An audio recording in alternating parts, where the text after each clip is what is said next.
Is your business pootling along? Instead of firing on all cylinders, are you feeling overwhelmed, stressed, and frustrated? Do your dreams of financial freedom feel a long way off?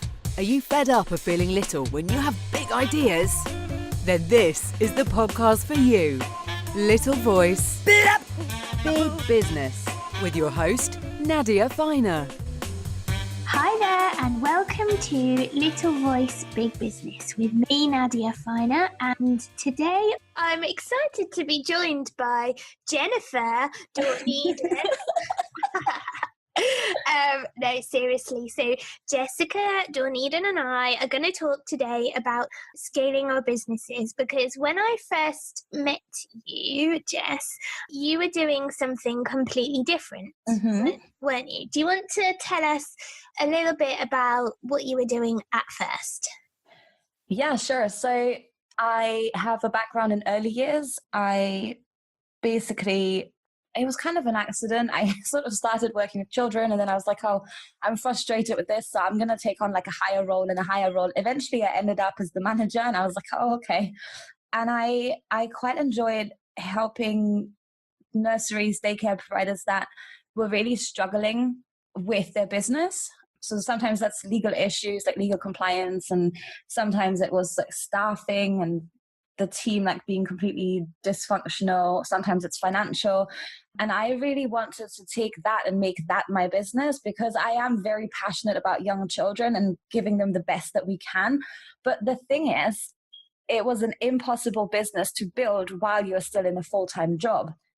Yeah, I remember those days, because you first came to me and you joined the Profit Pack, and we were looking at how to create this business on the side while you were still working. And It feels like a long time ago now. It was 2.5 years at least.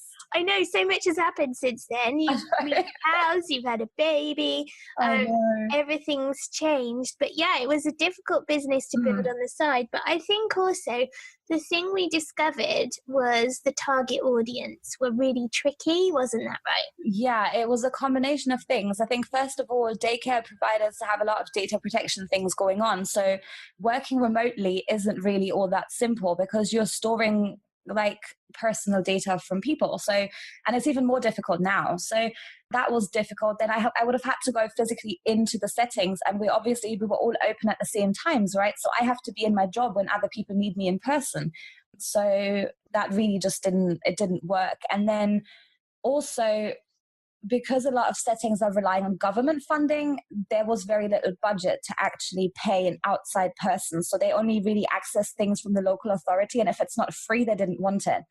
And that was a big challenge. I remember those days when we were like, oh my God, these people, they've got no money. And, I see that happening a lot, where perhaps a business owner chooses a particular target audience based on a passion or an interest or their experience. But when it comes down to it, these people just don't have money to spend. And it's a lot easier to target people who do have money to spend, right? Well, yeah, that was it. I think you put it quite simply in one of the calls, and you were like, yeah, but the people that you work with, they need to want what it is that you're offering. And I'm like, yeah, they definitely want it and they need it. And then you were like, and they have to be able to pay for it. Or they have to be willing to pay for it, which, you can be able to pay for something, but not willing to invest in it. And I was like, I think that's going to be the problem. So I was like, listen, I need to make a change. I knew that our next step personally would be to want to have our own family. And my other half is like 11 years older than me. So while I still had plenty of time to go in that direction, he was like, oh, it might be something that we should talk about. And I just knew, being in an industry where your salary is very low, and then even if you get maternity pay, this isn't going to pay your rent if you live in London. So it got to the point where I got super frustrated. I had some massive meltdown. I was like, you know what, forget about it. I'm just going to build a business that is going to make me money, and then I'm going to take it from there. I just thought, whatever I'm going to be doing, I'm just going to use what I already know and try and find some other people to help. So it was imperfect action on that front. It was kind of imperfect, but also inspired action in many ways, because it got you started. It enabled you to get some cash coming in and to make those changes and to have a family and do all of those things. And now tell us what the business is that you run. Then we can talk about how you took it from the starting point through to scaling. Yeah, that's quite an interesting thing. So basically, through being in the profit pack and talking to people, I realized that they kept having the same issues. They were not launching their passive income products because the thing that they couldn't figure out was tech. And I was like, well, if there's one thing that I know, it's tech. And if I don't know how to do it, I will work out how to do it. So I was pretty convinced of the fact that there wasn't anything I couldn't work out how to do it. So I was happy to say yes to helping people. And obviously, I wasn't charging huge amounts of money at that time because I knew that I had to first of all figure out how to do it. And then next time I know I can charge more for the same thing. So I had this epiphany, and I was like, I remember saying to you, I was like, Nadia, why don't I just help people with their tech? Like, that could be my business, right? And you were like, oh, yeah, I guess it could be. It was so interesting because it seemed so different to what you'd done before. And yet it was drawing on the skills that you had. And, you have, like you say, a real affinity for tech and attention to detail. And that was the thing that was holding a lot of us back. So for me included, it's just not my area. I'm interested in tech. Like, I like to read about it. I like to play with things. But the idea of actually setting stuff up and testing things and doing all that back end, it's not my zone of genius at all. And I'm happy to admit that and hold my hands up and be like, look, just someone do this for me, because I don't want to stop the growth of my business because of that. My zone of genius is in helping people, is supporting people and giving advice and coaching people. It's not in doing the back end. So when we realized this, we got to start working together, didn't we? I got you to come and help me, and then you grew your client base as essentially a tech VA, right? Yeah, exactly. And then I was doing that for some time, and it kind of took off. Like, there was a real need for it. And then I had the next problem that 3 months later, I was like, okay, so I have this 40-hour-a-week job that can turn into a 60-hour-a-week job. And I now have these clients, and I'm working every night after work until way too late. And then I'm working every weekend, and I can't take on any more clients, but I'm also not making enough money to quit my job. So I thought about going part-time, which I did do a bit later on, but it wasn't an option straight away. And where I was working, they weren't particularly keen on it. So I basically decided to take on a team member, and that's how it sort of all started. So I suddenly have like a person that I'm working with, and then another one, and then another one. And then it was end of October, I handed in my resignation. So I think it was 6 months from when I actually properly started in that direction that I was able to have the happiest day of my life and go, by the way, I'm no longer going to be working here in 6 weeks' time. So I remember that day. It was awesome. I remember how excited we all were that you it was, woohoo, you done it. Oh my God. But I need to try not to look smug, but here's my resignation. Like, I always have that dream. My dream resignation would be essentially, I know you're not supposed to burn your bridges and all of that, but like, later, losers, I'm out of here, and then hop on the back of a motorbike, zoom off into the distance. I never quite got to have that exact. No, me neither. But still, it's awesome. I just love the idea that you're like, bye, I'm out of here, man. See you later. It was good because I was like, yeah, well, by the way, and then I hadn't taken much holiday that year because obviously I was working all the time, so there was no point to even go on holiday. So I kind of put like my personal life on the back burner for a bit, because I think like sometimes you have to just make priorities, and I had to do a bit of short-term sacrifice for this long-term gain that I have now. So that was kind of important to me at that time. So I was quite happy to just not go on a holiday. So most of my notice period was spent away, which was also quite nice.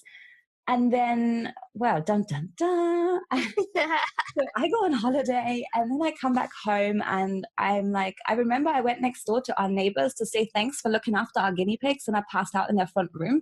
Oh my God. And I was like, oh, I feel a bit off. And then I went back home and I didn't feel any better the next day. So I went to the doctor and they were like, oh, your blood pressure is very low. And it kind of went like that. So they signed me off from my last 3 days in my job because they were like, your blood pressure is too low. You can't be running around at work. You need to rest.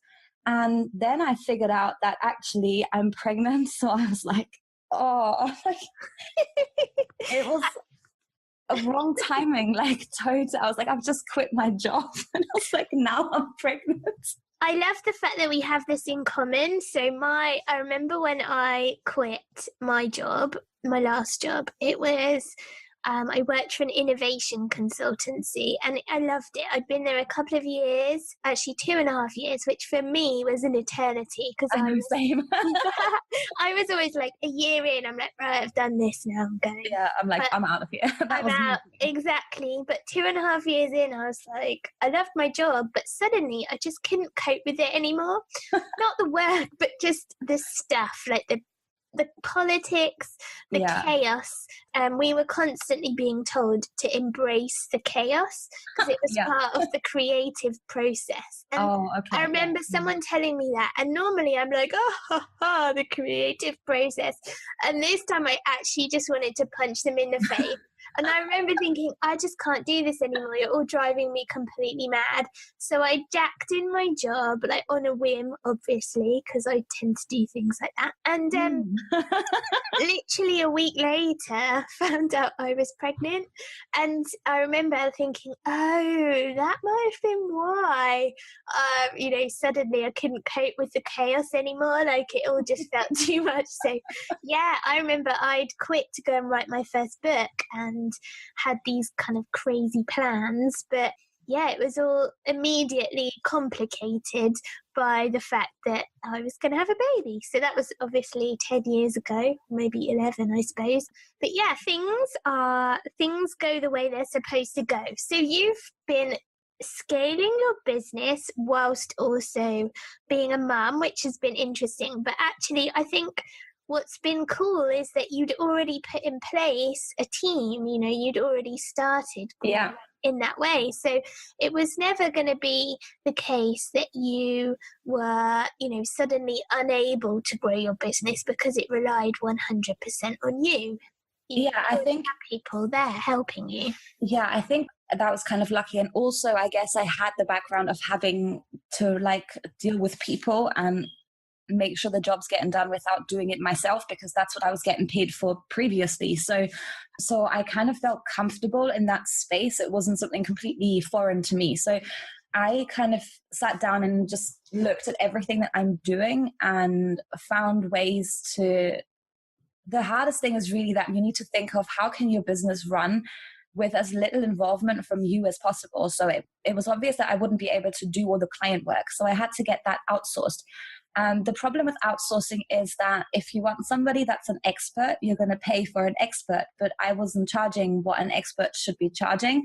So I had to be very careful with who was coming on board to help me. And I had to accept that for me to not pay as much to get an expert, I would have to train the people that work for me, possibly from scratch, so that they're ready by the time baby comes to keep things taking over.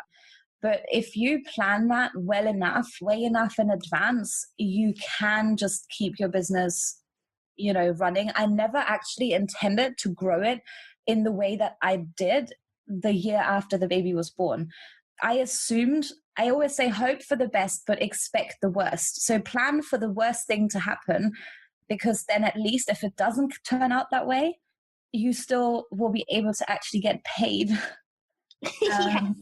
Because that's the thing. I was 100% reliant on that income. I could not close down my business because we would not be able to pay our rent without my share of the money coming in.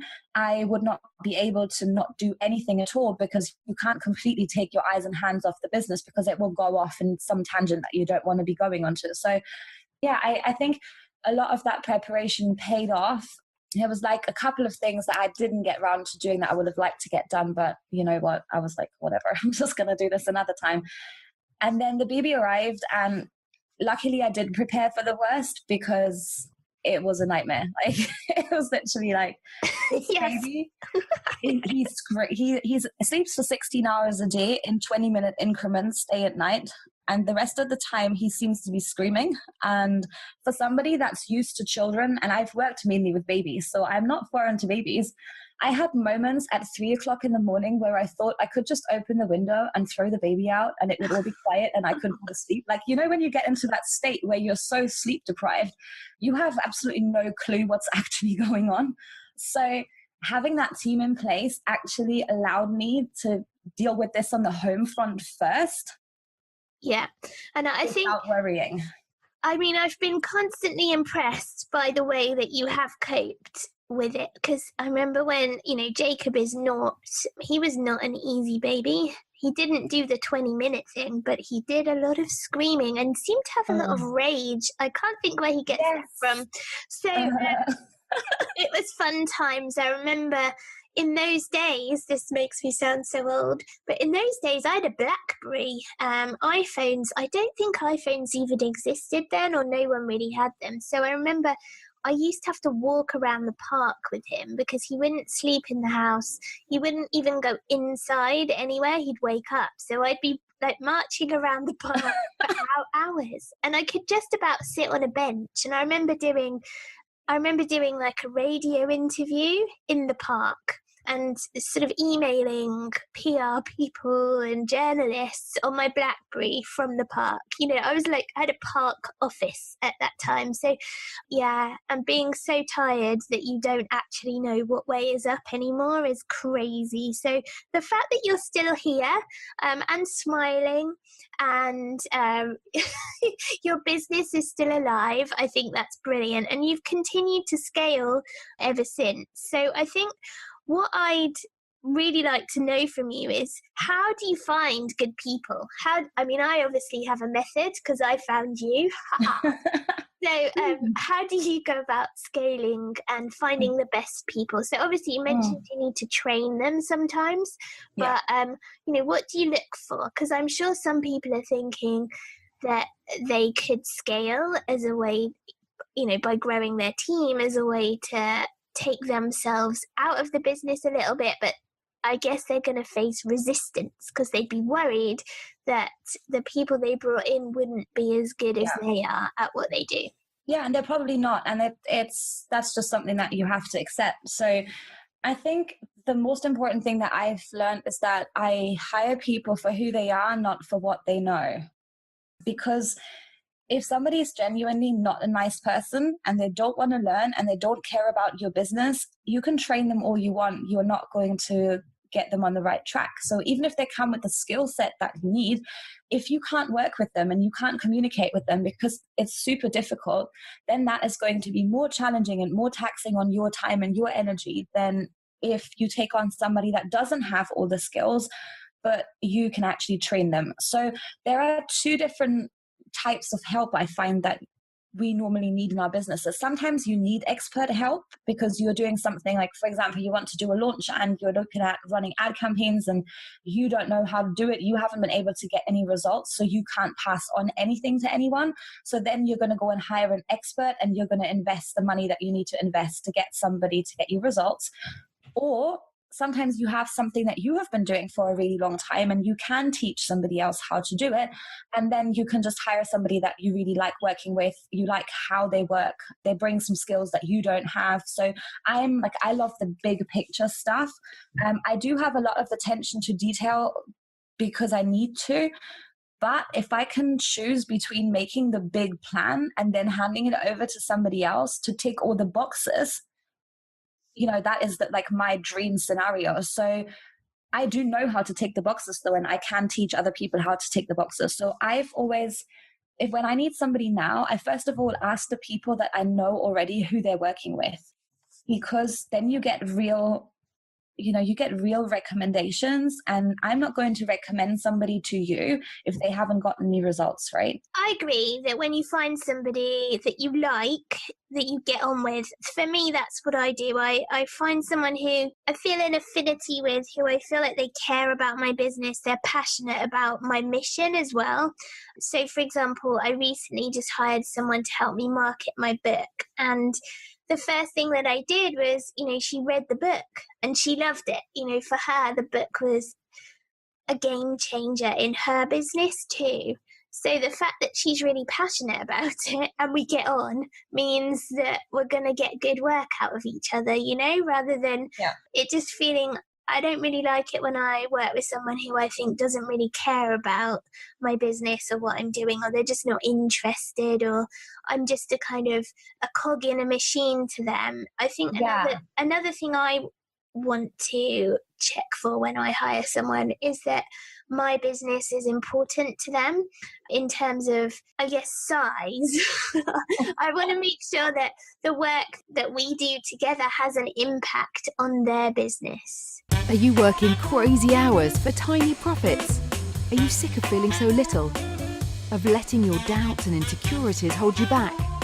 It's time to get unstuck and work smarter. It's time to scale up and go global in your PJs. Let Nadia Finer show you how with her new book, Little Me, Big Business. It's the ultimate guide to scaling your one-person business, rocketing your profits, and going global, all from the comfort of your sofa. You may be on your own, but you don't have to do it alone. No more playing small. No more limitations on what you can achieve. It's time to kick fear in the face and turn your tiny profits into big bucks. Order your copy today on Amazon or download the first chapter for free at nadiafiner.com/chapter. Sometimes it's worth checking who you're working with and making sure that you don't just keep them because you like them, but they are actually helping you to achieve things. Because sometimes we get friends, we become friendly, we become friends, we know each other for a long time, and that can sometimes harm our relationships as far as work goes. So one of the things that I've noticed, I've had some clients who have been working with a copywriter for a really long time, but then every time we had to do something and something came back from the copywriter, they were annoyed about what came back because it didn't actually meet the specification that they'd set out, and the registration page is not converting and things like that. And then it becomes difficult because sometimes we tend to then be together because we are used to working together, but we then have to get back to looking at results as well. So those are hard decisions to make, and that's why people often don't want to grow a team, because they're what if it doesn't work out? So there's definitely room to develop those skills and to remember that when we have a business relationship, it's okay to tell someone that you're not happy with this bit of copy that you got back, and we have to just take that and go, yeah, I need to do better next time, and that's just it. So don't be afraid to have these conversations. Sometimes they just don't, there's things that don't get said, and then the problem becomes worse, and then it starts affecting relationships negatively. So the sooner you can bring something up, the better, because the other person might not even be aware of the fact that it's a problem because you haven't said anything. So yeah, I think that's really interesting, because I think as someone who's British and, I'm British, I'm a people pleaser, I'm a bit shy, I find confrontation awkward. So for me, when you're saying that, I'm thinking, oh my God, yes, that is so true. Whereas, I don't want to necessarily hire people who are my friends and then just say yes to everything because I want to be nice. If you're paying, it does get to that point where, you're paying someone, it needs to bring results. And I think being open to having those frank conversations, although awkward and uncomfortable potentially, it's for the best in the long run, right? Because it's business. Feel so much better.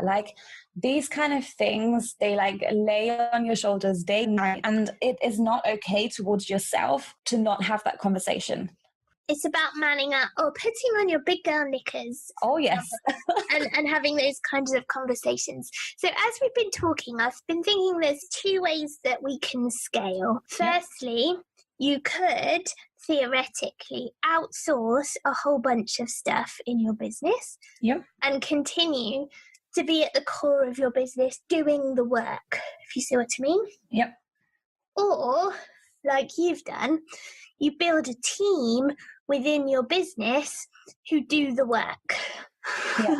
And you become like the MD, I guess, or the CEO of your business.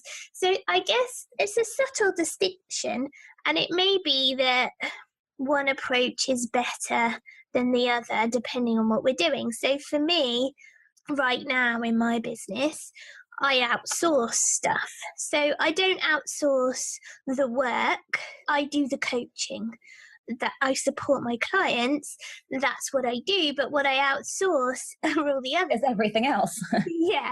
However, I do see a future whereby I could bring in other coaches, particularly for Coachika, the helpline, who would then support me in coaching people as well. So there's those two different methods, I guess. And so if someone's listening to this and they're thinking, okay, what can I do in my business? What's the easiest option to help me scale by outsourcing or by bringing people in? What would you recommend? I think it depends on the type of business that you have. So I'm obviously a service provider. So for me, it is easier to take the work and ask someone else to do it. Obviously, you remain responsible for it. So if there is strategy involved and that needs planning, I like to do that myself because I want to make sure that our clients are getting the results that they should be getting. But then going in and implementing that doesn't necessarily have to be me, right? Because I can give very clear instructions on what needs doing, and then that can get set up and I can check it before it goes out. So that works perfectly for me. If you're a copywriter, you could be taking on somebody to show them how to do some of your work. There's going to be big, important things that you're going to want to do yourself for some time, but there's going to be small tasks that need doing that you can start getting some help on. If you're a coach, you're going to struggle to outsource the coaching. So first of all, I would get help in outsourcing all the other stuff that you don't need to be dealing with, particularly if you currently write your own sales pages, if you currently build your own sales pages, if you are struggling for hours setting up your webinar and all that stuff, that does not have to be you. So think about valuing your time in a way that you realize that what you're doing is not getting the most value out of the hours that you have to dedicate towards your work. So you're always going to end up working longer. Things are going to get delayed if you get stuck on the tech issue and all that stuff. Let's go back to that point. Scaling. I think I've got another thing that comes to my mind there though. So coaches, once you've outsourced all of those little things that you really don't need to be doing, then I would look at, if you've still reached a kind of plateau, I would think about what else are you doing to leverage your time properly. So if you're currently only doing one-to-one clients and you're fully booked and you've already increased your prices and you don't really feel comfortable to continue increasing them right now, then the only other thing you can look at is how can you get people the same results that you're getting them one-to-one without having them one-to-one. So that's when people look at doing things like running a small mastermind. So you work with 6 people at a time instead of one person.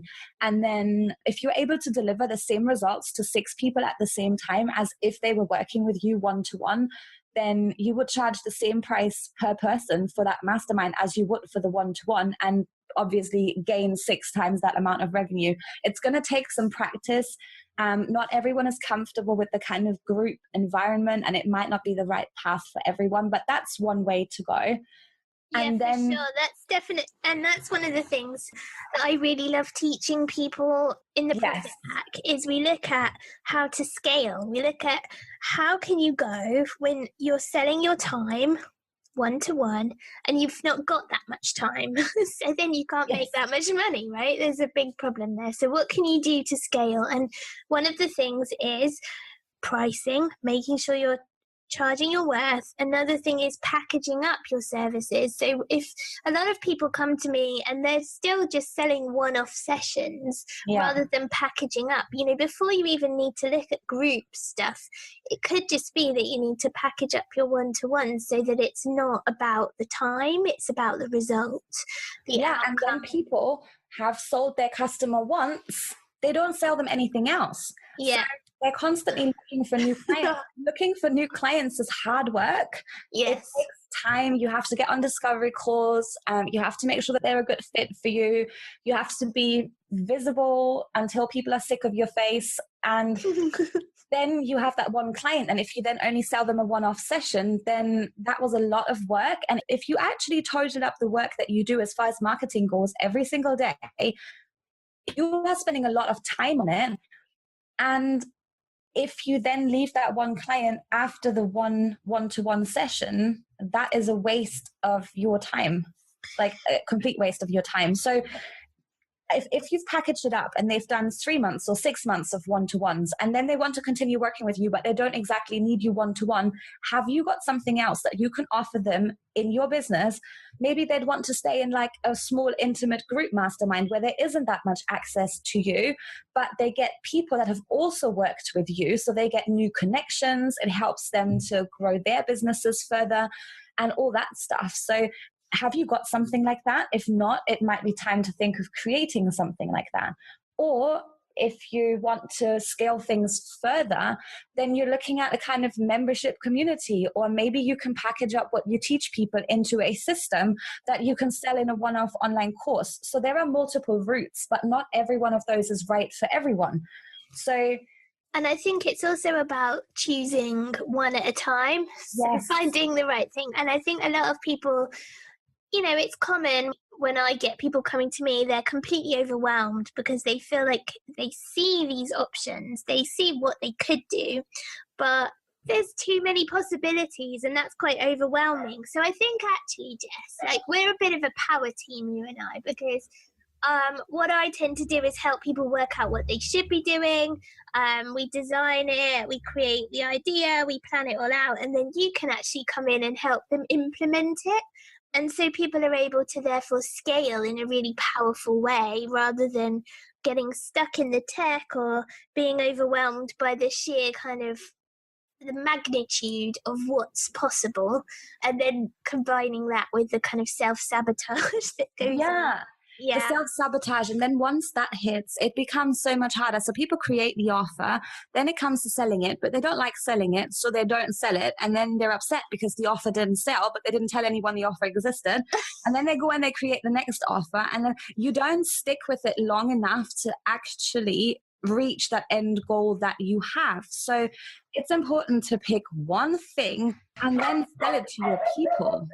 And if you can't do that, then you need to work with people that can help you to do that. So for example, like there is this idea that, you just create this webinar to sell your course and then you just run some ads and everything's going to immediately convert the way you want it to convert.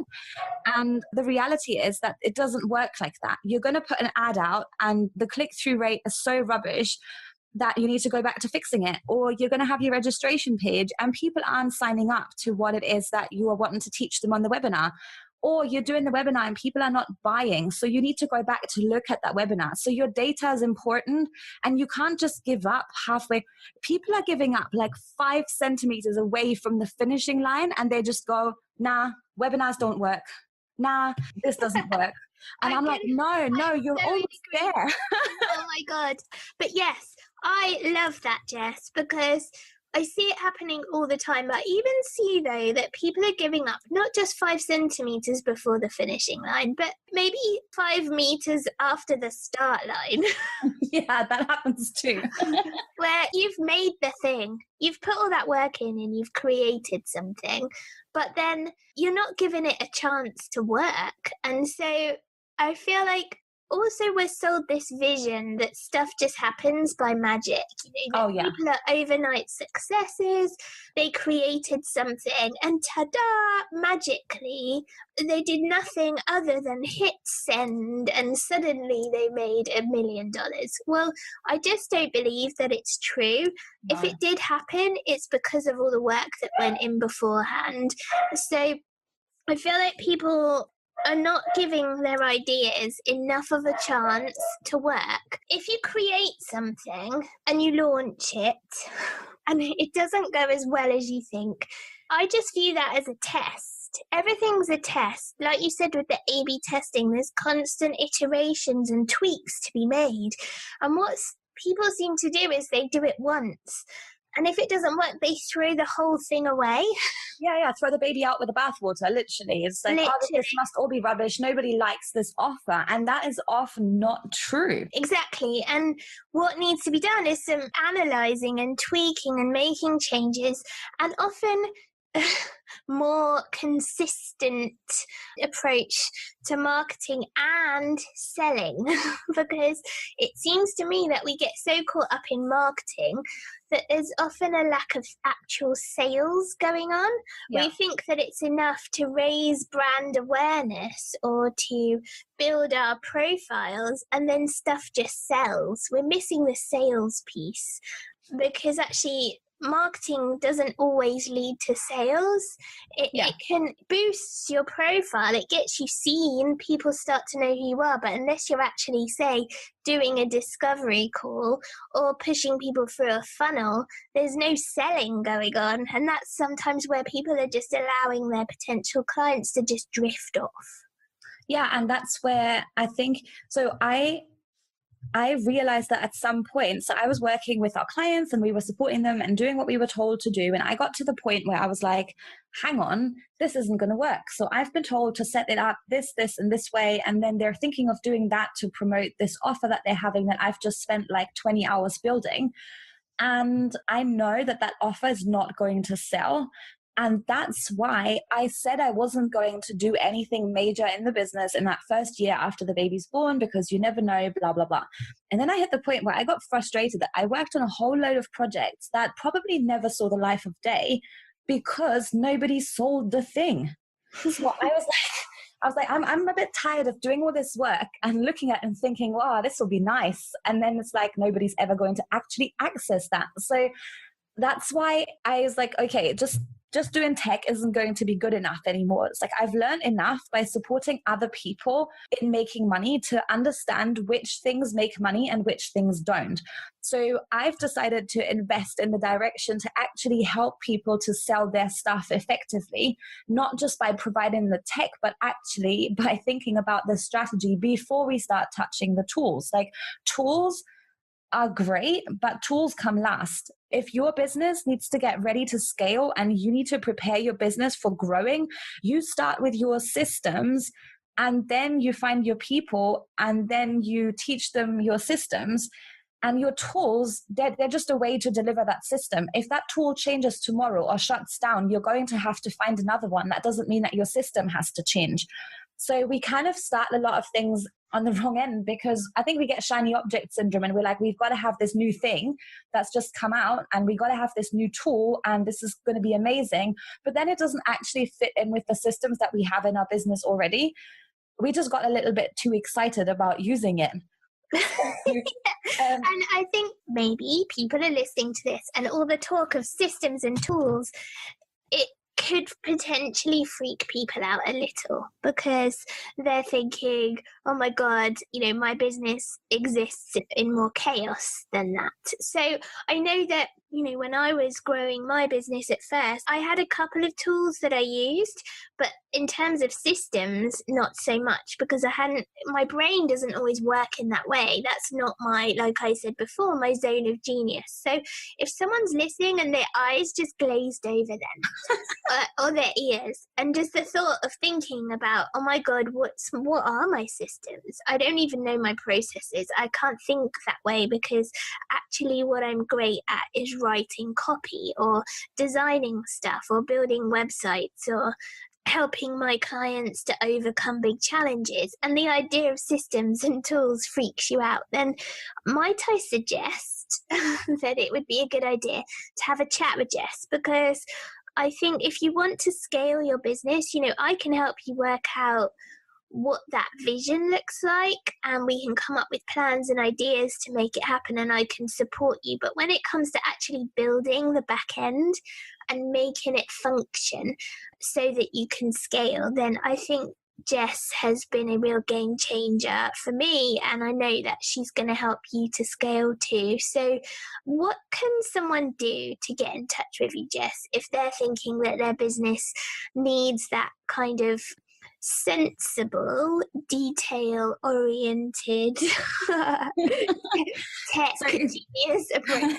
If you want to stop embracing the chaos, I think not embracing the chaos is great when it comes to scaling, because if 20 clients came along today and you would be completely overwhelmed with onboarding those 20 clients, you've got a problem, because you're trying to reach more people, help more people. So you need to look at all of that background stuff. And I understand it's not everyone's zone of genius, and that's perfectly fine, which is why we get each other to help each other for that whole thing. So I have any information that you want to find out about how we can help you, you can get on our website, which is really boring because it's jessicadornieden.com. So you can have a look at the kind of things that we can help you with, and then you can reach out to me as good as anywhere. I respond to my Instagram messages and my Facebook messages and anything else. So reach out if you're stuck. Maybe you just need somebody to help you see that bigger picture and see that it's possible. Maybe you need somebody to help you with the strategy, or maybe you need somebody to actually do it for you. There's plenty of options. You just need to find the right thing for you, and I can help you to do that. It's not the end of the world. We all have our thing we're good at. So I just say, don't feel bad. Like, there's lots of stuff that I don't know and don't do. So well, I think, if you think about it logically, if everyone was really good at this stuff, the only businesses that would exist would be exactly like yours. Yeah, exactly. And the whole point is that there's a whole, rainbow of businesses that we're running, because we've all got these incredible skills in different areas. And it just so happens that there are some things that one can do to scale, which may not be something you like or enjoy or are good at or even are able to do. So definitely don't, the one thing I just cannot stand it when people get stuck and they're too stubborn or resistant to the idea of getting any help, and then they sit in a sort of a pit of stuckness and misery, unable to grow or scale at all because they're struggling to do really kind of things that someone else can do really simply. So don't be that person. No, don't be. And don't be scared that, scaling doesn't need to mean that you have a team. If you don't like that team aspect, there are other ways of scaling for you that don't involve having a team. So sometimes it's just that we don't use the right tools in our business, and we can't automate things that could technically be automated at the push of a button. You don't need to know how to set that up. You just need to know that if I press that button, the right emails are going to go to the right people at the right time, and that's all I need to do. So there are other ways to make sure that you're leveraging your time. So don't be scared to take that next step, because there is a way that works for you and with your business and with your clients.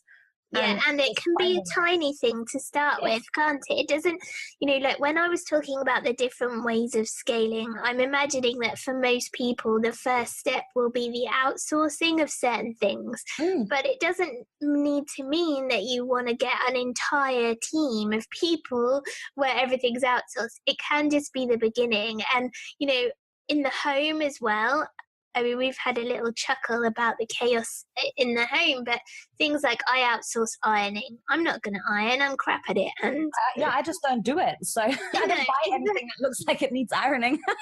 Yeah, there's no ironing that happens here. So I think it can be like a practical home-based thing that can free up your time. But then aside from cleaners and ironing and all that childcare, exactly, maybe dog walking, that would be good. Aside from all of that, I think that there's potentially a few things that you could start with in your business. And once you get used to it, then you can introduce more support, because you'll start to see that your time has a higher value to your clients than potentially spending a huge, a week of your time trying to struggle with something that someone else could do in, say, 2 hours. Yeah, and maybe it's just the case that because your systems aren't there, because you have never bothered to document them because it was just you, if you just optimize that slightly, you could be getting hours. Like people just always say, oh, this only takes 10 minutes. I'll just keep doing it that way, rather than investing in, working out a way to automate it or working out a way to do it faster, more efficiently, whatever. So they say, oh, it's just 10 minutes a day. It's just 10 minutes a day. Imagine what you could do if you added up a year's worth of 10 minutes a day. Yeah. We don't respect our time enough. And I've actually had a friend of me say this week, he asked me outright, being like, Jess, you're paying for childcare now. What is an hour of your time actually worth to you? If this was your last day on earth and you had to do something for a client, how much would they have to pay you to get you away from your family? And I've never looked at it that way. And because I haven't really been putting that emphasis on the value of my time, that's going to make it very difficult for me to, say no to things that I should be saying no to really help that growth. I love that, thinking about what our time is actually worth to us, because it's not just about the monetary value in the business, it's about all the other things that we could be doing that are important to us. So if we're wasting it doing things that, we're struggling with, that someone else can help with, I think that's a shame. So I know that as a control freak, the first time I outsourced anything, I found it really hard. You know that, Jess, because I remember I almost used to do this stuff anyway. Oh, yes. Oh, my goodness. That was so frustrating. Do you remember that? Work, and I'll be like, hang on, has somebody done this already? And I'm like, well, but I get it too, because I get into the swing of things. And when I want to get something done, I'm like a machine. Like, it doesn't matter, baby or not. Like, I'm like, baby, come and sit here for 2 minutes. We've just got to do this website. 3 hours later, I've got him piled up with toys. And we're camped out on the sofa. But when I want to finish something, I want to finish it. So I do understand those moments. But letting go of control is so difficult when you like things done and you like them done a certain way. But if you train your people right, they'll do it for you, and they'll do it in the way that you want it done. And that's what's happened, because now I'm totally addicted to just outsourcing everything. I feel like I almost want to just lie on my bed and have someone feed me grapes while everybody else runs my business for me. Anyway. But that's what I always promise people. I promise people that you will get to the point where you can just say, hey, can somebody please do this? Because you don't fancy doing it. And if you see it from that perspective, think about how much your time is worth. Because sometimes we look at other people's hourly rate and you're thinking, oh, well, they're charging me $100 an hour to develop a new website. I'm like, oh, you're getting a really good deal, because in some places a new website's 10,000 upwards. So paying $100 an hour doesn't seem like that bad. But if your hourly rate realistically should be $500 an hour, because that's what you want to get paid to not be with your baby, to not spend time with your husband, to not be traveling, to whatever you're not doing in that moment, then that is worth it. And it puts it into perspective. And then 10 minutes a day that become an hour a week, that become 4 hours a month, that become 40 hours, 50 hours a year.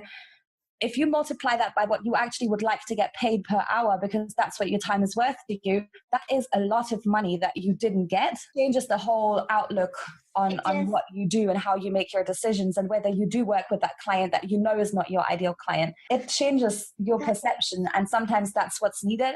We're our own biggest obstacles. We just have to climb over ourselves. True, we are our own biggest obstacles. And I think, scaling doesn't need to happen overnight. Doesn't need to be this massive big thing that you're suddenly running a huge corporation. I don't want anyone thinking, oh my goodness, I can't do it, because it's it's too much, it's too overwhelming. Let's just start with a baby step, potentially, to just starting to admit that you can't do everything yourself, and that actually your time is worth more to you, and getting a little bit of help in would be a good way of speeding up the process and enabling you to grow. So I challenge you to think like that for once, and let's see what happens. If anyone wants to get in touch with Jess, head over to Jessica Dornieden, DORNIEDEN.com. Check her out, and I'm pretty sure you won't regret it. I hope so. Yeah, exactly. All right then. Well, thanks for tuning in, and I'll be back again soon with some more business insights and stories for you very soon. Bye. Is your business stuck? Are you working crazy hours, feeling overwhelmed, stressed, alone? What a nightmare. You want help and need a coach, but can't afford a coach. Introducing Coachika, the business coaching hotline, giving you strategy, advice, mindset, clarity, with real-life support right when you need it. It's like having a business coach in your pocket, there when you need help. Get unstuck, launch, attract new clients. It's up to you. Stay stuck or take action. Head over to nadiafiner.com/Coachika.